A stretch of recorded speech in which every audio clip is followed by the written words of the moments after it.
আমি জম। মা তো বাড়ি নেই, আপনি বরং দুপুরবেলার দিকে আসুন। আরে হতো ছাড়া, আমাকে দেখি কি তো দুপুর ঠাকুরপো বলে মনে হয়? আমি জম রে আদমরা, যমরাজ। জম? এই নে চ চ চ, তোর টাইম শেষ হয়ে গেছে, তোকে আজকে নিয়ে যাবো।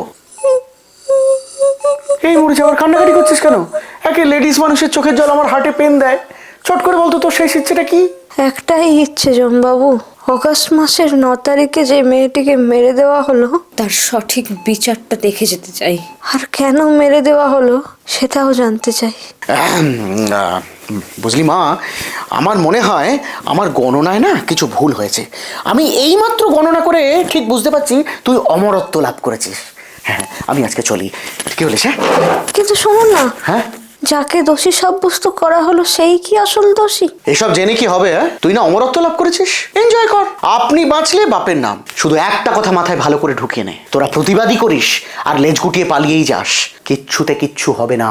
সব তো মিটে গেছে। তোরা লোপাট, তোরা একেবারে পরাজিত। আজ তাহলে আসি। হ্যাঁ।